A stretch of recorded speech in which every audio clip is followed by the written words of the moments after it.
What's up guys, Richie's Diesel here. What we're going to do today, downpipe on an LML Duramax.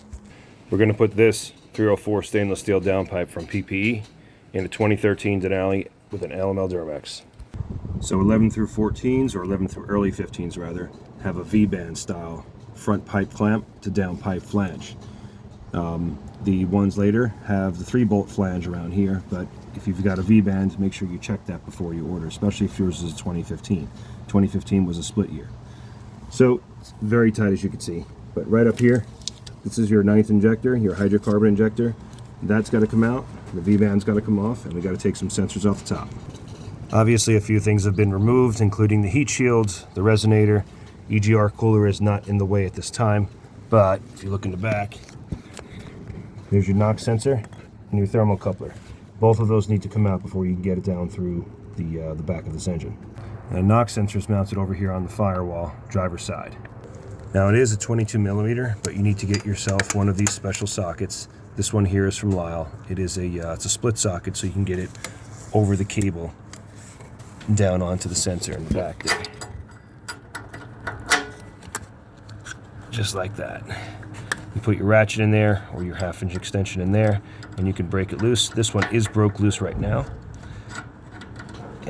Or you can use a shorty 22 millimeter afterwards. This has been sprayed nicely, that's why it's so easy, but these usually give you a fight coming out.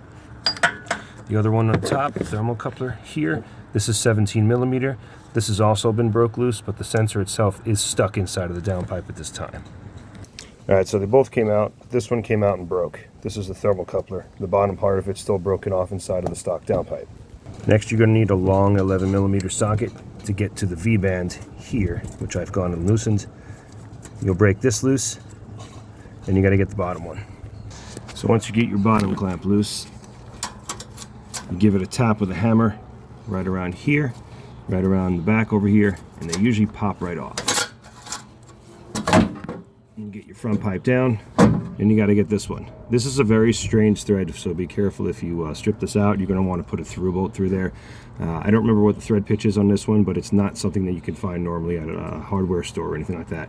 It's a 14 millimeter head, and it is very long with a fine thread pitch. So like I said, very long, fine thread pitch. A lot of times down here, these are so oxidized they don't want to come out. As you're backing them out through that hole, and notice this is also a 2-piece bracket right here that goes to the manifold's up pipe. Yeah, these tend to corrode so badly that the threads just wind up galling themselves on the way out, and it becomes no longer usable for this particular hardware. So what I do a lot of times is I'll just put a through bolt through here with the new pipe. So just like the knock sensor up top, this one is also a 22 millimeter. And you're going to want to get up there and work that one. Once you crack it loose, then you can spin it off. It usually comes off pretty easy. I have already sprayed this yesterday to get it started.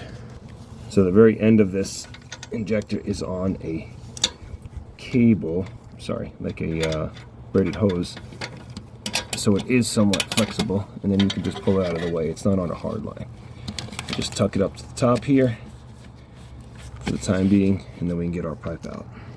So you want to separate your clamp as best as you can so the flange is exposed. Don't take it off because you have to spread it apart pretty far, and you don't want to bend it and risk damaging it. So just get it, leave the nut on, as I've done here with a few threads remaining. And you're going to want to get a pry bar and strike it right on the face of this here.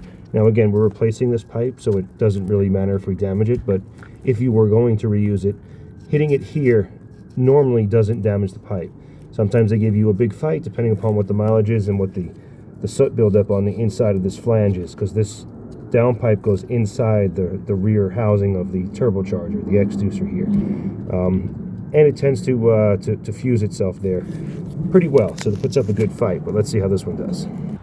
As I mentioned, you want to get it right about there, and we're going to give it a smack. There it goes. It just popped off. So as I mentioned before, there's a lip here that goes inside the back of the turbo. Now this is the downpipe. It is loose. It's removed from the turbo housing. You can see it there. It will come out the wheel well in the passenger side. That's the next trouble.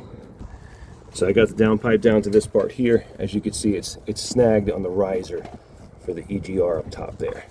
That's kind of normal. It's the heat shields that get in the way on the way down. So you got to twist them and manipulate them a little bit so you can allow passage.